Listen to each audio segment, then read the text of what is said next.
விஜய் அவர்கள் மலேசியாவில் அந்த ஆடியோ லான்ச்சை பண்ணிட்டு வரும்போது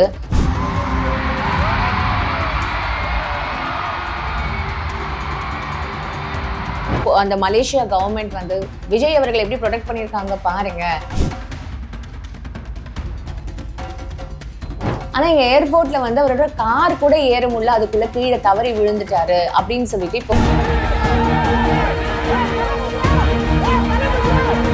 விஜய்க்கு வந்து அப்படி எப்படி சில பழக்கங்கள் இருக்க தான் செய்யுது. சொல்றதுக்கு பயப்படுறீங்களான்னு நினைக்கிறீங்களா? அப்படிதான் நினைக்கிறீங்க. எனக்கு அந்த பயம்லாம் கிடையாது. விஜயே சொல்ல முடியாது என்னன்னு. நான் வந்து தொட்டு கூட வந்து நாக்கில் டச் பண்ணி பார்த்ததில்ல அப்படிதான் சொல்ல முடியாது.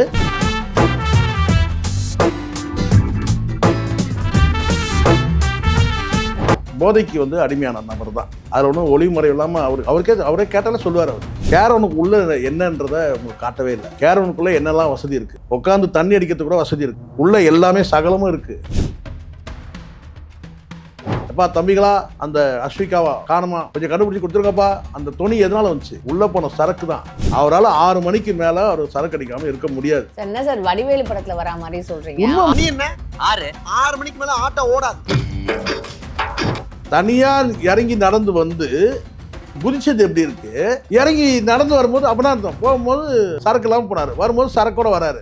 ஜெய்சங்கர் சார், நீங்க சொல்றீங்கல்ல கூட அந்த ப்ளூ சட்டை இருந்தாரு, அந்த ப்ளூ சட்டை தள்ளி விட்டாங்க, யார் அந்த ப்ளூ சட்டைன்ற முதற்கொண்டு இப்போ வந்து விமர்சனம் எழுந்துட்டு இருக்கு சார். இப்போ என்ன சொல்லிடுங்க, அடுத்தது திமுக சதி பண்ணி அவர் அனுப்பிச்சு சொல்றேன்.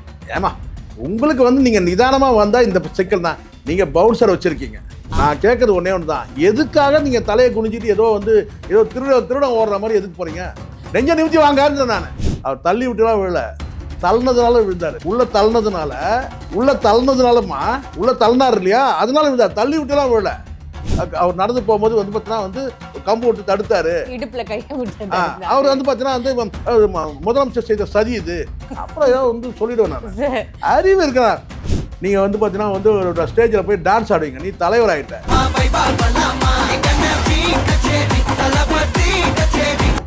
சார் இது ஆடியோ லான்ச் சார்.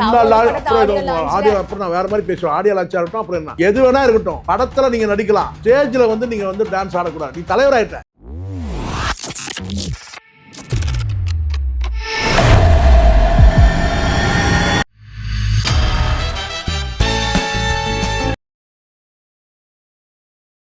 விஜய் அவர்கள் மலேசியாவில் அந்த ஆடியோ லான்ச்சை பண்ணிட்டு வரும்போது 1 லட்சம் மக்களையும் தாண்டி எவ்வளோ பேரை வந்து அந்த மலேசியா கவர்மெண்ட் வந்து ப்ரொடெக்ட் பண்ணாங்க.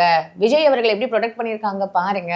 ஆனால் இங்கே ஏர்போர்ட்டில் வந்து அவரோட கார் கூட ஏற முடியல, அதுக்குள்ளே கீழே தவறி விழுந்துட்டாரு அப்படின்னு சொல்லிட்டு இப்போ நிறைய பேர் இதை வந்து விமர்சனம் பண்ணிட்டு இருக்காங்கல்ல சார். இது உங்கள் ஃபர்ஸ்ட் அதை பற்றி நீங்கள் என்ன சொல்லலாம்? விஜய்க்கு வந்து அப்படி இப்படி சில பழக்கங்கள் இருக்கதான் செய்யுது. உண்மைதான். விஜய்க்கு வந்து அப்படி எப்படி சில பழக்கங்கள் இருக்க தான் செய்யுது. நான் இதுக்கு முன்னாடியே சொல்லியிருந்தேன். அப்படி எப்படி ஏங்க சொல்கிறதுக்கு பயப்படுறீங்களான்னு நினைக்கிறீங்களா? அப்படிதான் நினைக்கிறீங்க. எனக்கு அந்த பயம்லாம் கிடையாது. விஜயே சொல்ல முடியாது என்னன்னு. நான் வந்து தொட்டு கூட வந்து நாக்கில் டச் பண்ணி பார்த்ததில்ல அப்படிதான் சொல்ல முடியாது. விஜய் வந்து போதைக்கு வந்து அடிமையான நபர் தான். அதில் ஒன்றும் ஒளிமுறை இல்லாமல் அவரே கேட்டாலே சொல்லுவார். அவர் அதெல்லாம் கேட்க மாட்டீங்களா? நீங்கள்லாம் கேட்பீங்கன்னு தான் அவர் நிற்க மாட்டேங்கிறாரு. பத்திரிகையாளர்கிட்ட நல்லா தெரியுமா நான் சொல்கிறேன். ஏற்கனவே நான் பதிவு பண்ணது நக்கீரனில் நான் வந்து நேர்காணலில் நான் சொல்லியிருக்கேன். வந்து மேலே நீங்கள் பேசும்போது நீங்கள் பாருங்கள், அந்த கேரவனுக்கு உள்ள என்னன்றதை உங்களுக்கு காட்டவே இல்லை. கேரவனுக்குள்ளே என்னெல்லாம் வசதி இருக்குது, உட்காந்து தண்ணி அடிக்கிறதுக்கு கூட வசதி இருக்குது, உள்ள எல்லாமே சகலமும் இருக்குது. சரி, அதனால இப்ப என்ன தண்ணி அடிச்சுட்டு வந்து மேடையில பேசுறாரு? அதுதான். ஆமா, அன்னைக்கு வந்து கரூர்ல கடைசியா அந்த சம்பவம் நடக்கும்போது அவர் வந்து அதனுடைய தாக்கம் தான். ஒரு பிள்ளையை காணும்னு சொல்லும் போது கடைசியா என்னன்னா அவர் சொல்லக்கூடிய அந்த வார்த்தை என்னங்கன்னா, எப்பா தம்பிகளா, அந்த அஸ்விகாவா காணுமா, கொஞ்சம் கண்டுபிடிச்சி கொடுத்துருங்கப்பா. அந்த துணி எதனால வந்துச்சு? உள்ள போன சரக்கு தான். எதுக்கு தடுமாற்றம் வருது பேசும்போது?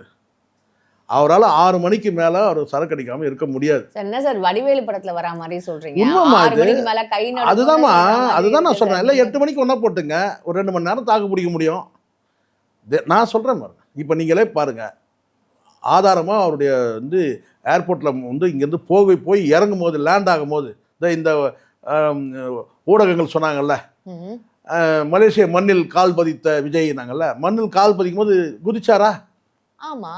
அது எல்லா இடத்துலயும் பண்ற ஒரு விஷயம் இருங்க தானே குதிச்சாரா சார்? இப்போ இறங்கி வந்து பார்த்தீங்கன்னா இப்போ ரிட்டர்ன் வரும்போது எப்படி வந்தார்? குதிக்காம வந்தாரு. குதிக்காம இல்லை, சைடில் இருக்கிற கம்பியை பிடிச்சிட்டே வந்தார். அப்படியே எப்படி அந்த சைடில் இருக்கிற கம்பியை பிடிச்சிட்டே விழுந்துடாம தனியாக இறங்கி நடந்து வந்து குதிச்சது எப்படி இருக்கு? இறங்கி நடந்து வரும்போது அப்படின்னா அர்த்தம். போகும்போது சரக்கு இல்லாமல் போனார், வரும்போது சரக்கோட வராரு. சார் இப்போ இவ்ளோ கூட்டங்கள் இருக்கு, நம்ம இவ்ளோ எதிர்பார்ப்பு இருக்கு, மக்கள் நம்மள இவ்ளோ தூரம் ஃபோக்கஸ் பண்றாங்க, நம்ம அடுத்த ஒரு தலைவரா இருக்க போறோம் அப்படின்ற இவ்ளோ விமர்சனங்கள் நம்ம மேல தொடர்ந்து வந்து பேசிக்கிட்டே இருக்காங்க. அவர் நினைக்கலாம், விஷயங்கள்லாம் அவருக்கு தெரியாம இருக்குமா அவர் சார்? அவர் நினைக்கலாம் என்னன்ற இதெல்லாம் ஒரு பெரிய தப்பு இல்லை, என்னமா நீங்க பேசுறீங்க? இவ்வளோ பெரிய தலைவர் வந்து ஒரு அரசியல் கட்சி தலைவராக வந்து பார்த்தீங்கன்னா வந்து ஒரு பெரிய தலைவராக உருவாகிட்டு வர்றதா வந்து பார்த்தீங்கன்னா ஊரே பேசுது. ஒரு நடிகையோட வந்து தனி விமானத்தில் போறீங்கன்னா அப்பவே உங்களுக்கு அந்த நீங்கள் சொல்லக்கூடிய அந்த அச்சம், நாணம், மனம், நீங்க என்ன கேக்குறீங்க இதெல்லாம் இல்லை இல்லை. நீங்க எப்படி தெரியுமா என்ன கேக்குறீங்க? டைரக்டாவே கேளுங்க, உனக்கு அறிவு இருக்கா இல்லையா? ஆமா, நீங்களே சொல்லுங்க. ஒரு தலைவன் அது எவ்வளோ பெரிய தப்பு தெரியுமா? அது எவ்வளோ பெரிய தப்பு. நான் தான் நினச்சிட்டேன், ஒருவேளை இருங்க, நான் தான் நினச்சேன் இதெல்லாம் ஒரு பெரிய தப்புல போகுது, நம்ம கண்ணுக்கு தான் தப்பா தெரியும் சொல்லிட்டேன். அது அப்புறம் எவ்வளவு பேர் பேசுனாங்க தெரியுமா? இல்ல ஜெய்சங்கர் சார், இப்போ உங்க டாபிக்கே நான் வருவேன். இப்போ நீங்க என்ன சொல்றீங்க, இது வந்து தப்பில்லை நான் நினைச்சேன் அப்படின்னும் போது தப்பில்லைன்றது நிறைய பேரோட கண்ணோட்டமா இருக்கலாம்ல. ஏன்னா ஃப்ரெண்ட்ஷிப்னு ஒண்ணு இருக்குல்ல சார், அவருக்கு எத்தனை வருஷம் நல்லா புரிஞ்சுங்கம்மா. இதான் உங்களை மாதிரி அதான் நீங்களும் வந்து விஜய் சேர்ந்து நீங்களும் ஒரு அந்த தற்கொலை கும்பல்ல மெம்பர் ஆயிட்டீங்க. நல்லா புரிஞ்சுங்க ஒரு விஷயம், நல்லா புரிஞ்சுங்க. ஒரு தலைவருக்கு வந்து ஒரு கண்ணியம் வேணும், புரியுங்களா? ஒரு மரியாதை இருக்கு உங்க மேல. நீங்கள் ஒரு நடிகையோட நீங்கள் பயணப்படுறீங்க, ஒரு நடிகையோட கல்யாணத்துக்கு தான் நீங்கள் போகிறீங்கன்றதுலாம் பிரச்சனையே கிடையாது. ஆனால் கூட வந்து உங்கள் மனைவியோ அல்லது உங்கள் குடும்பத்தை சார்ந்தவங்களோ இருந்தாங்கன்னா பிரச்சனையே கிடையாது. நீங்கள் ஏற்கனவே வந்து உங்கள் மனைவி பிரிஞ்சிருக்கிறீங்க, அந்த குறிப்பிட்ட நடிகை கொடுத்த லிப்லாக் தான் காரணம் சொல்லிட்டு ஊரே பேசிட்டு இருக்குது, நான் பேசலை, ஊரே சொல்லிட்டு இருக்குது.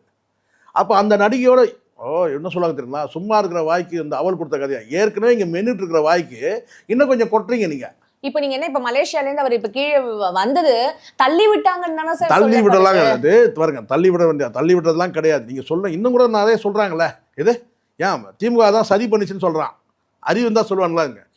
நீங்க அது பாருங்க, நிதான வர்மா நல்லா அதுல வர நீங்க சொல்றீங்கல்ல சார் ஜெய்சங்கர் சார், நீங்க சொல்றீங்கல்ல கூட அந்த ப்ளூ சட்டை இருந்தாரு, அந்த ப்ளூ சட்டை தள்ளி விட்டாங்க, யார் அந்த ப்ளூ சட்டைன்ற முதற்கொண்டு இப்போ வந்து விமர்சனம் எழுந்துட்டு இருக்கு சார். இப்போ என்ன சொல்லிடுங்க, அடுத்தது திமுக சதி பண்ணி அவர் அனுப்பிச்சு சொல்றேன்.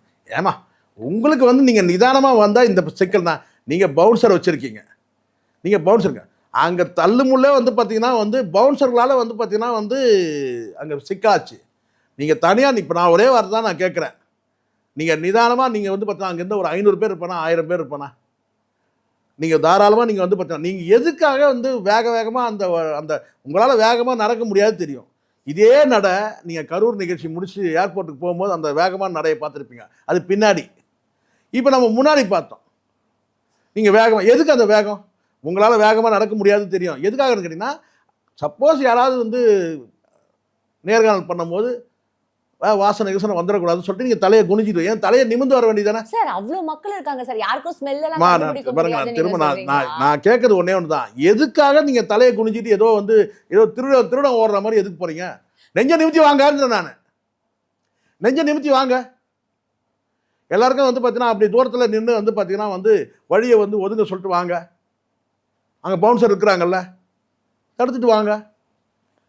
நீங்கள் வந்து பார்த்தீங்கன்னா வந்து அங்கே இருந்த பவுன்சர்களும் வேலை செய்யலை, உங்களுக்கே ஒரு நிதானம் இல்லை. அங்கே நிதானம் இல்லாமல் விழுந்தது தான், அது தடுக்கி விட்டு விழுந்ததெல்லாம் கிடையாது.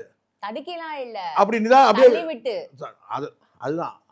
அதனால தான் நான் முன்னாடி சொன்னேன், கேட்டனா அவர் தள்ளி விட்டுலாம் விழல, தள்ளினதுனால விழுந்தார். உள்ள தள்ளினதுனாலம்மா உள்ள தள்ளினார் இல்லையா, அதனால விழுந்தார், தள்ளி விட்டுலாம் விழல. இன்னும் விட்டாக்கா வந்து பார்த்தீங்கன்னா அங்கே வந்து மாறு இடத்துல வந்து செந்தில் பாலாஜி வந்தார், எங்க அவர் தான் தள்ளி விட்டார். இன்னொரு இடத்துல மாஸ்க் போட்டுன்னு வந்து பார்த்தீங்கன்னா மகேஷ் வந்தார், அன்பில் மகேஷ் வந்தார், அவர் தான் தள்ளி விட்டார்.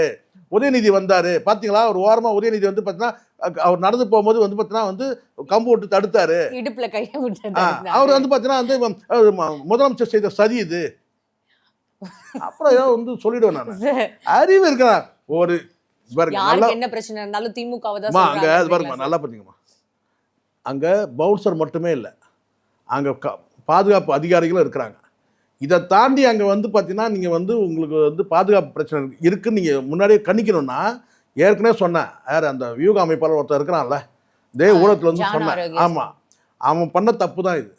நீங்கள் நான் கேட்குறேன், கொஞ்ச நாளுக்கு முன்னாடி போலீஸ் அதிகாரிகள் வச்சு ஒரு பாதுகாப்பு படை வந்து உருவாக்கணும் தான் சொன்னாங்கல்ல. இல்ல ஒய் பிரிவு இருக்குல்ல சார், ஒய்பிரி, அதுதான் நான் சொல்கிறேன். அதேங்க சார், அதைத்தான் நான் கேட்குறேன். நான் நீங்களும் என்ன கேளுங்க. இல்லை, அது இப்போ நீங்கள் அதெல்லாம் விட்டுருங்க. ஒய் பிரிவு உங்களுக்கு வந்து சதி பண்ணிடும். எது அப்படி சொல்கிறேன். ஏன்னா ஆமாம், சென்ட்ரல் மட்டும் உங்களுக்கு சதி சரி, பண்ணணும். ஒய் பிரிவு சதி, காவல்துறை சதி பண்ணுது, காவல்துறை சதி, சரிங்களா? உங்க பவுன்சர் இருக்கிறான்ல, அவனும் சதி, அவனோட சதி பண்ணிடலான்னு வச்சுக்கோ. சரி. அவனை வந்து இருங்க, நீங்க வந்து ஒரு படையை உருவாக்கணும். நீங்கல்ல ரிட்டையர்டு போலீஸ் ஆஃபீஸர்லாம் வந்து சேர்ந்துட்டாங்க. ஒரு அந்த படை என்ன பண்ணிட்டு சொரிஞ்சிட்டா இருக்குது. நீங்களான்னு சொன்னீங்க பாதுகாப்பு படைன்னு பார்த்து பேசுங்க. இருக்கிறத பேசணுமா ஆகணும். நீங்க தானே சொன்னீங்க. அவங்க எல்லாம் வந்து பாதுகாப்பு கொடுக்கறதுக்கு வரல, அவங்க கூட இருக்கிறது வந்து வியூகம் வகிக்கிறதுக்கு. உங்களுக்கு அந்த டிஃபரன்ஸ் நான் கேட்கறத பாருங்க. வியூக அமைப்பாளருக்கு வந்து இதெல்லாம் வந்து பார்த்தீங்கன்னா உட்பட்டது தான். இதெல்லாம் உட்பட்டது தான். அவருடைய மேற்பார்வையில் தான் இதெல்லாம் எல்லாமே நடக்குது. நீங்கள் சும்மாலாம் நீங்கள் சொல்லாதீங்க.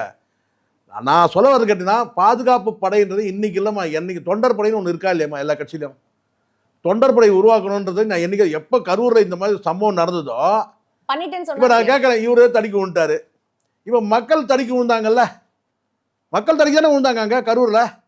அப்போயே நீங்கள் முடிவு பண்ணீங்கல்ல, அப்போ பாதுகாக்கணும். இப்போ நான் மீண்டும் உங்களுக்கு இந்த இடத்துல நான் சொல்கிறேன், தமிழ்நாட்டில் இருக்கிற காவல்துறையை போய் நீங்கள் பாண்டிச்சேரியில் போய் நீங்கள் அசிங்கப்படுத்தினீங்களா இல்லையா? அசிங்கப்படுத்தினீங்கல்ல. இப்போ நான் கேட்குறேன், அது யார் ஏர்போர்ட் யார் கட்டுப்பாட்டில் இருக்குது? நீங்கள் சொல்லுங்கள். யார் கட்டுப்பாடு? சென்ட்ரல் கவர்மெண்ட் சென்ட்ரல் கவர்மெண்ட்டில் வந்து காவல்துறை அதிகாரிகள் அங்கே இருந்தாங்களா? சென்ட்ரல் கவர்மெண்ட் ஃபோர்ஸ் இருந்ததுல அங்கே இருந்தது சார். அவங்க ஏன் விட்டாங்களா? கீழே விட்டாங்க. என்னம்மா நீங்கள் எப்படி வேணால் பேசலாம். தமிழ்நாடு போலீஸ்னால் உங்களுக்கு வந்து தலை காஞ்சி போயிருக்கு, அப்படிதானே? பாண்டிச்சேரியில் போய் பேசிட்டு வந்தீங்கல்ல. ஏர்போர்ட் வந்து யார் கண்ட்ரோலில் இருக்குது? அவங்கள தாண்டிட்டு தமிழ்நாடு போலீஸ் உள்ள வந்து உங்களுக்கு பாதுகாப்பு கொடுக்க முடியுமா? நீங்கள் என்ன அரசு பதவியில் இருக்கீங்க? சொல்லுங்கள். முதலமைச்சர் போனால் பதவி கொடுப்பாங்க பாதுகாப்பு. ஆனா சேகோரா சார், எனக்கு ஒரு டவுட். இப்போ இந்த ஒய் பிரிவுன்னு இவருக்கு கொடுத்திருந்தாங்கல்ல, பவுன்சர்ஸ் இவர் கூடவே இருக்கிறவங்க யாருமே அந்த டைம்ல எனக்கு காணாத மாதிரி இருக்கு சார். எப்படி சார் இவர் பப்ளிக் தள்ளி விட்டு? நல்லா புரிஞ்சுங்க. எப்படி பார்த்தாலும் இதுலயும் பார்த்தீங்கன்னா விஜயோட தப்பு தான் இருக்கு. ஒரு நாள் தள்ளி வந்திருக்கலாம், சரிங்களா? திடீர்னு வந்து அவர் கிளம்புனதுல தான் இருக்கு எல்லாமே. அவங்ககிட்ட தானே இருக்கு நிர்வாகம். அங்கே எதுக்காக வந்து அங்கே வந்து இவர் அங்கேருந்து இங்கே வந்தார்? ஒரு நாள் தள்ளி கூட வந்து எல்லாம் வந்து எல்லாம் ஸ்டடி ஆன பிறகு எல்லாமே இல்லைம்மா, அப்படி இல்லைம்மா, ஸ்டடி ஆன பிறகு வந்திருக்கலான்ற. நான் என்ன சொல்கிறேன், மறுநாள் காலையில் ஸ்டடி ஆயிடுவார். இப்போ எல்லாரும் என்ன தெரியுமா கேட்பாங்க, நீங்களா அவருக்கு ஊற்றி கொடுத்தீங்க அப்படின்ற அது ஆல்ரெடி கேட்டாங்க. நீங்கள் ரொம்ப late, you are too late. நான் தான் லாஸ்ட். ஆமாம், அது கேட்டாங்க. இது நீங்கள் தான் ஊற்றி கொடுத்தீங்களான்னு கேட்டாங்க. எனக்கு அதை பற்றி எனக்கு கவலை. நான் சொல்கிறது கேட்டால் ஒன்று அதெல்லாம் வந்து பார்த்தீங்கன்னா வந்து தெளிஞ்ச பிறகு வந்திருக்கலான்னு சொல்கிறேன். தெளிஞ்ச பிறகு மறுநாள் காலையில் கூட வந்திருக்கலாம். திடீர்னு அந்த ப்ரோக்ராம் போட்டது யார்? அங்கே வழக்கமாக இருக்கிற அந்த பவுன்சரில் வந்து ஒருத்தர் 2 பேர் இருப்பாங்க. அந்த பவுன்சர் கூட இல்லாத மாதிரி தெரிஞ்சுது நமக்கு. ஒரு பேமெண்ட் பிரச்சனைனால வந்து பவுன்சர்லாம் போயிட்டாங்களா ஒரு வேலை, அதுவும் தெரியல. ஆனால் இந்த இடத்துல நல்லா புரிஞ்சுங்க, நீங்கள் ஒரு காவல்துறை அதிகாரிகள் வந்துட்டாங்க, அப்போ போய் தானே அது. காவல்துறை அதிகாரிகள் வந்திருக்கிறாங்க, அவங்க தலைமையில் வந்து நாங்கள் வந்து ஒரு தொண்டர் படை உருவாக்குறோம்னு நீங்கள் சொன்னீங்கல்ல, அந்த தொடர் படை எங்கே? அப்போ அவங்க வந்து நீங்கள் சொல்லுவீங்க, என்ன சொல்லுவீங்கன்னா, அது வந்து ஏர்போர்ட், இதுதான் வரும் பதில். நான் சொல்கிறேன் பாருங்க, அவங்க ஏர்போர்ட்டுக்குள்ளே இருந்தனால அவங்க வர முடியாது, அங்கே அலௌடு இல்லைன்னு நீங்கள் சொல்லுவீங்க. அப்போ தமிழ்நாடு போலீஸும் அங்கே வந்து வர முடியாது, நீங்கள் அரசு பதவியில் நீங்கள் இல்லை. அப்போ அங்கே இருந்தது யார்? சென்ட்ரல் கவர்மெண்ட் தானே இருந்துச்சு. அந்த அவங்க ஃபோர்ஸ் தானே இருந்துச்சு, அந்த மத்திய பாதுகாப்பு படைகள் அவங்க தானே இருந்தாங்க. அப்போ இந்த இடத்துல நீங்கள் சொல்லுவீங்களா எங்கள் தலைவர் விழுந்ததுக்கு காரணம் அந்த மத்திய பாதுகாப்பு படை வந்து சரியான முறையில் பாதுகாப்பு தரல நீங்கள் பேசுவீங்களா? ஆனால் பாண்டிச்சேரியில் மட்டும் போயிட்டு தமிழ்நாடு போலீஸ் குறை சொன்னீங்களடா. தமிழ்நாடு போலீஸ் வந்து பார்த்துக்கணும், தெரிஞ்சுக்கணும், இவங்கள பார்த்து கற்றுக்கணும், எங்களுக்கு வந்து இப்படி பாதுகாப்பு கொடுத்தாங்க, அந்த பாதுகாப்பு கொடுத்தாங்கன்னு சொன்னீங்கல்ல. பாண்டிச்சேரியில் போய் சொன்னீங்களா இல்லையா? எதுவாக இருந்தாலும் ஒரு ஸ்டேட் விட்டு போய் இன்னொரு ஸ்டேட்டில் போய் நம்ம குறைய சொல்லக்கூடாது. அது நம்மள மாதிரி அசிங்கப்படுத்திக்கிற மாதிரி, அவமானப்படுத்திக்கிற மாதிரி. ஆனால் இங்கே இருக்கிற போலீஸை போய் பாண்டிச்சேரியில் போய் நீங்கள் அசிங்கப்படுத்தி பேசுனீங்களா? இப்போ நான் கேட்குற ஏர்போர்ட்டில் விழுந்ததுக்கு காரணம் யார்? இப்போ நீங்களாவது ஒத்துங்க, எல்லாம் பாதுகாப்புலாம் கரெக்டாக தான் கொடுத்தாங்க, நான் அடித்த சரக்கு வந்து கொஞ்சம் தடுத்து விட்டுச்சேன்னு அப்படி சொல்லுங்க சார். அது வந்து மக்கள் கிட்ட அதை விட்டுட்டு இதை வந்து பார்த்தீங்கன்னா திமுக சதின்றீங்க. நீ விழுந்ததுக்கு திமுக உன்னை குப்பை மாதிரி தூக்கி உள்ள போட்டான் பவுன்சர். அந்த காட்சி எனக்கு அப்படியே வந்துச்சு. அந்த மாநாட்டில் ஒரு பையனை எப்படி தூக்கி வீசினாங்க பாருங்க.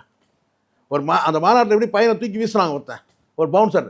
அதே மாதிரி தான் விஜய் தூக்கி குப்பை மாதிரி தூக்கி காருக்குள்ள போட்டாங்களா இல்லையா? நான் அதை பார்க்கல. அதான் இதுல இருந்து என்ன தெரியுது?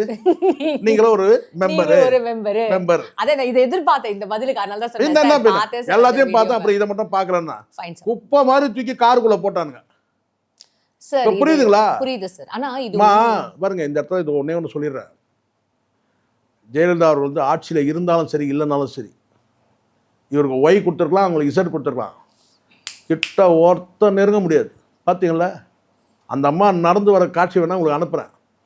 அந்த இசட் பிரிவு பாதுகாப்போடு அவங்க நடந்து வரது போகலாம், கிட்ட நெருங்க முடியுமா யாராச்சும்? அவங்களோட ஒரு பெரிய கல்ட்டா இவரு? அப்படிலாம் ஒன்றும் கிடையாது. எல்லாமே நடந்துக்கிறதுல பொறுத்து தான் இருக்குது. நீங்கள் வந்து உங்கள் பதவியை பயன்படுத்தி ஒரு கண்ணியமாக நடந்துன்னா பிரச்சனையே கிடையாது. நீங்கள் வந்து பார்த்தீங்கன்னா வந்து ஒரு ஸ்டேஜில் போய் டான்ஸ் ஆடுவீங்க, நீ தலைவர் ஆகிட்ட. என்னதான் கடைசி படமாக இருந்தால் கூட நீ படத்தில் ஆடினா ஓகே. சார் இது ஆடியோ லான்ச் சார். ஆடியோ அப்புறம் நான் வேறு மாதிரி பேசுவேன். ஆடியோ லான்ச் ஆகட்டும், அப்புறம் என்ன எது வேணா இருக்கட்டும், படத்தில் நீங்கள் நடிக்கலாம், ஸ்டேஜில் வந்து நீங்கள் வந்து டான்ஸ் ஆடக்கூடாது, நீ தலைவர் ஆகிட்ட. ஷேக்வானா சார் அவர் வந்து நீங்க இப்போ அவரோட கடைசி படம் நீங்க திருப்பி கடைசி படமா கூட இருக்கட்டும், ஆடியோ லான்ச்ல டான்ஸ் ஆடக்கூடாது. ஆடியோ லான்ச்ல டான்ஸ் ஆடுறது கிடையாதுமா. குட்டி ஸ்டோரி கூட தான் சொல்லக்கூடாது. பாருங்க, நீ திருப்பி சொல்லுங்க. நான் ஒரு வார்த்தை என்ன சொல்றது நீங்க புரிஞ்சுக்கணும். நீங்க ஒரு கட்சியோட தலைவர் ஆயிட்டீங்கன்னா இந்த மாதிரியான போக்கெல்லாம் நிறுத்திக்கணும்னு சொல்றேன் நான். இப்போ எம்ஜிஆர் இருக்கிறாரு. எம்ஜிஆர் வந்து அரைய குறையமா பல படங்கள் இருந்துச்சு. எம்ஜிஆர் அரசியலுக்கு வந்த உடனே கேட்டால் கடைசி படம் மதுரை மீட்ட சுந்தரபாண்டியன், அதோடு முடிச்சார், அவ்வளோதான். அதுக்கப்புறம் அவர் எந்த ஸ்டேஜ்லையும் போயிட்டு வந்து பார்த்தீங்கன்னா வந்து டான்ஸ் ஆடுறது இதெல்லாம் நான் பண்ணலை. உங்களுக்கு இது கடைசி படமாக கூட படம் ரிலீஸ் ஆகட்டும், ஆனால் அந்த மேடையில் போய் நீங்கள் டான்ஸ் ஆடினது ஒரு தலைவருக்குள்ள ஒரு அந்த என்ன அந்த டக்காரம் போயிடுச்சுன்ற நான். நீங்களாம் இதெல்லாம் புரிஞ்சிக்க மாட்டீங்க. நீங்கள் இன்னும் அந்த மைண்ட்லேயே இருக்கிறீங்க. இன்னும் அவன் வந்து ஒரு நடிகனாக பார்த்துக்கிறீங்க, நாங்கள் தலைவராக பார்க்குறோம். அதான் வித்தியாசம். நாங்கள் ஒரு அரசியல் கட்சி தலைவராக பார்க்கும்போது இந்த குவாலிட்டிலாம் மிஸ் ஆகுதுன்னு பார்க்குறோம். நீங்க அந்த இப்போ நான் கேட்குறேன், இப்போ நான் உங்களுக்கு இப்போ வாங்க இப்போ உதயநிதி டான்ஸ் ஆடுறாருன்னு வச்சுங்க மேடையில், என்ன சொல்லுங்க சார்? என்ன சார் நீங்க இல்ல என்ன சொல்லுவீங்க? நீங்க தான் சார் புரிஞ்சிக்காம வந்து இல்ல நீங்க என்ன சொல்லுவீங்க? என்ன சொல்லுவீங்கன்னா இருங்க, என்ன சொல்லுவீங்கன்னா பாருங்க, ஒரு கட்சிக்கு ஒரு கட்சியில ஒரு முக்கியமான ஒரு பொறுப்புல இருக்கிறாருங்க, ஒரு துணை முதலமைச்சரா இருக்காங்க, அவர் போய் ஸ்டேஜ்ல போய் டான்ஸ் ஆடுறாருங்க, சொல்லுவீங்களா? சொல்ல மாட்டீங்க. சொல்ல மாட்டோம் சார். ஏன் சொல்ல மாட்டீங்க? நீங்க மட்டும் சொல்ல மாட்டீங்க, சொல்லுங்க. எஸ்கேப் ஆவறீங்க. அடுத்து நான் கேக்குற கேள்வியில இருந்து சார் நான் சொல்ற எக்ஸ்பிளனேஷன் கேளுங்க சார். பொலிட்டிக்கல் ஒரு இதுல போய் மேடையில போய் இன் கேஸ் அப்ப விஜய் அவர்கள் இன்னைக்கு ஆடிந்தாருன்னு வெச்சுக்கோங்களேன், எல்லாரும் கமெண்ட் பண்ணிருப்பாங்க. ஆனா அவர் போனது அவரோட பட ஆடியோ லான்ச் சார். எந்த மேடையா இருந்தாலும் நல்லா புரிஞ்சுங்கம்மா, உங்க பொசிஷன் என்னன்னு ஒண்ணு இருக்கு. நீங்க ஒரு பொசிஷன் வந்துட்டீங்க, ஒரு அரசியல் கட்சி தலைவராக வந்துட்டு பிறகு பார்த்தீங்கன்னா நீங்கள் அந்த ரோலை தான் நீங்கள் பண்ணணும். மீண்டும் நான் உங்களுக்கு புரியலை. உங்களுக்கு நான் சொல்கிறது நல்லா கவனத்தில் எடுத்துங்க. நீங்கள் ஒரு பொசிஷனில் இருக்கும்போது அந்த அந்த பொசிஷனுக்கு ஏற்ற மாதிரி ஒரு கண்ணியத்தோடு நடந்துக்கணும். ஒரு நடிகை வந்து சரி உங்களுக்கு தனிப்பட்ட நல்லா புரிஞ்சுங்க, ஒரு அரசியல் கட்சி தலைவராக இருந்தால் நீங்கள் இழக்கக்கூடியது எது தெரியுமா? உங்களுடைய ப்ரைவசி, உங்களுடைய ஆசாபாசங்கள். ஒரு கட்சி தலைவர் ஆகிட்டீங்கன்னா நீங்கள் உங்களோட தனிப்பட்ட எனக்கு இப்போ நாங்கள் எத்தனை ஆடியோ லான்ச்சுக்கு வந்து சீமான் போயிருக்கிறாரு, எத்தனை பட ப்ரொமோஷனுக்கு போயிருக்கிறாரு. ஒரு டான்ஸ் போட முடியாது அவரால்? சீமானால் முடியாதா? அவர் கெஸ்டா போயிருப்பார்ல. திருப்பி எல்லாருக்கும் ஒரே பார்வதமா, உதயநிதியாக இருக்கட்டும், சீமானா இருக்கட்டும், மற்ற அத்தனை பேருக்குன்னா நீங்கள் இருக்கிற பொசிஷனுக்கு ஏற்ற மாதிரி நடந்துக்கிற மாதிரி தான் உங்களுக்கு மரியாதை. Fine sir. நான் இப்போ நீங்கள் இந்த இடத்துல வந்து நீங்கள் நடித்த படமாக கூட இருக்கலாம். அப்பயே நான் முடிவு பண்ணேன் சரக்கில் இருக்கான்னு. மலேசியாவில் அந்த டான்ஸ் ஆடும்போது முடிவு பண்ணேன். எப்படி இப்படி இந்த தூக்கி இந்த டான்ஸ் ஆடும்போது இருக்குல்ல, அந்த பேண்ட் அப்படி தூக்கிட்டு அப்பயே முடிவு பண்ணேன். நீங்க ஒரு 2 ஸ்டெப் போடுங்களேன். நான் சரக்கு போட தான் போட முடியும். நான் சரக்கு போடுறவன் கிடையாது. உண்மைதாமா, நீங்க கேட்ட கேள்விக்கு அதான் பதில் சொல்ல முடியும் என்னால. நான் சரக்கு போட தான் போட முடியும், டான்ஸ் ஆட முடியும். நான் சரக்கு போடுறவன் கிடையாது, முடிஞ்சு போச்சு. சரக்கு போடுறவங்க மட்டும் தான் டான்ஸ் ஆடுவாங்க. நான் சொல்ல ஒரு நல்ல அதான் உங்க பாயிண்டா? நீங்க கேட்டதுக்கு கரெக்டான பதில் சொல்றேன். இப்போ நானே இருக்கிறேன்னா கூட ஒரு என் வயசு என்ன 55 வயசு ஆகுது. அந்த 55 வயசுக்கு ஏற்ற மாதிரி வந்து பார்த்தீங்கன்னா ஒரு பொது இடத்துல நான் நடந்துக்கணும். அது நல்லா புரிஞ்சுங்க. முதல்ல பொசிஷன்ன்றது வயசு மட்டுமே இல்லைம்மா, இருக்கிற பதவி உட்பட எல்லாமே. நான் ஏதோ விஜய்க்கு எதிராக பேசுறதாவே நீங்க வந்து கட்டமைக்கிறீங்க. இந்த இடத்துல பாருங்க, யார் தெரியுமா வந்து ஃபீல் பண்ணியிருப்பாங்க? ஜான் ஆரோக்கியம் ஃபீல் பண்ணியிருப்பான். ஏன்னா அவனுடைய அஜெண்டால இதெல்லாம் இல்லை. சினிமாவே அஜெண்டாவில் இல்லைன்னு வச்சுங்க. அதான் வரும் போக்குவரத்து, இது அரசியல், இதெல்லாம் சினிமா. ஆனால் இதில் வந்து இந்த மாதிரி டான்ஸ் ஆடும்போது என்ன ஆகுன்னு கேட்டிங்கன்னா, ஏன் வந்து ஒரு அரசியல் கட்சி தலைவர் மாதிரியா நடந்துக்கிறான், ஏன் அவன் டான்ஸ் ஆடுறான் அப்படியே நினைப்பாங்க. அதனால தான் நான் இதை சொன்னேன் உங்களுக்கு. புரியுது. பாருங்க, இதை நல்லா ஒன்று புரிஞ்சுங்க. என்னைக்கோ ஜெயலலிதா வந்து ஓப்பனார் வீட்டில் பரதநாட்டியம் ஆடினாங்க. என்னைக்கோ எப்போவோ அவங்க முதலமைச்சர் ஆகும்போது கூட பார்த்தீங்கன்னா அந்த பேச்சு ஓடுச்சு. என்னன்னு கேட்டிங்கன்னா, இந்த பொம்பளை யார் தெரியும்ல, ஓப்பனார் வீட்டில் டான்ஸ் ஆடின பொம்பளை தானே சொன்னாங்களா இல்லையா? கேள்விப்பட்டேன். நீங்கள் வந்து ஒரு அரசியல் கட்சி தலைவர் ஆகிட்ட பிறகு ஏற்கனவே இங்கே பழைய படத்தெல்லாம் எடுத்து ஓட்டிகிட்டு இருக்கிறான். நீங்கள் ஒரு மேடையில் போயிட்டு நீங்கள் நல்ல வேலை கூட யாரும் வந்து அந்த அம்மா ஆடல. எந்த அம்மா உங்களுக்கு சொல்கிறது, அந்த அம்மாவும் மேடைக்கு வந்து ஆடிட்டு இருந்தாங்கன்னா கதை முடிஞ்சிச்சு. சோழி முடிஞ்சிச்சு. நீங்க ரொம்ப ஃபீல் பண்ண நல்ல வேலை அந்த அம்மா வரல, மேடைக்கு வரல. சார் நீங்க ரொம்ப ஃபீல் பண்றீங்க போல. இல்லைம்மா, நான் ஃபீல் பண்ணலம்மா. அது கூட நடந்தாலும் கூட இங்கே வந்து நீங்களாம் உங்களை மாதிரி ஆட்கள் வந்து நார்மலைஸ் பண்ணிப்பீங்க. நான் ரொம்ப ரொம்ப சீரியஸாக திங்க் பண்ணி பேசுகிறேன். ஒரு அரசியல் கட்சி தலைவர் வந்து அங்கே கௌரவமாக உட்காரணுமா? இதை கோட் ஷூட் போட்டிங்களா, டீசெண்டாக உட்காந்திங்களா? உங்களை பற்றி ஒரு 10 பேர் அங்கே அது ஆடியோ லான்ச் நடந்துச்சு. நீங்கள் ஒரு பெரிய நடிகர். நீங்கள் கடந்த காலத்தில் வந்து எத்தனை படத்தில் நீங்கள் நடிச்சிங்களா? அந்த அந்த படத்தில் இருந்து ஒரு யூனிட்லேருந்து ஒவ்வொருத்தரும் வந்திருக்கணும். ஒரு படத்தில் வசனகர்த்தா வந்திருக்கலாம், ஒரு படத்தில் வந்து இயக்குனர் வந்திருக்கலாம், ஒரு படத்தில் தயாரிப்பாளர் வரமாட்டான். ஆனால் அநேகமாக செத்து போயிட்டாங்க எல்லா தயாரிப்பாளரும். என்ன அது தயாரிப்பாளர் வரதுக்கு வாய்ப்பு இல்லை. சரிங்களா? அப்போது ஒவ்வொருத்தரும் ஒரு வந்து அவருடைய 69 படத்துல இருந்து ஒருத்தர் வந்திருந்தாலும் கூட சார் அதான் அட்லி, அப்புறம் வந்து லோகேஷ் அட்லி வந்து அப்படியே சொல்ல போறேன். அப்புறம் நெல்சன், அவன் அட்லிலாம் ஒரு ஆளாமா? நீங்க என்னமா பேசுறீங்க? நீங்க நல்லா வந்து எல்லாமே தற்கொலைகளா சொல்லிட்டு வரீங்க. நான் சொல்றது நாளைய தீர்ப்புல வந்து ஒவ்வொரு நாள் எடுங்க. நீங்க வந்து இப்போ எஸ்எஸ்சி இருக்கிறாருன்னு சொன்னா அடுத்தடுத்து எத்தனை படங்கள் இருக்கு. அதுல வந்து யாராவது இயக்குனர்கள், யாராவது அதுல வந்து மேக்கப் மேன் இல்லை யாரோ ஒருத்தர் இருக்க மாட்டாங்க உயிரோட. அவங்களாம் வந்திருக்கணும்லம்மா. 30 வருஷம் தானம்மா.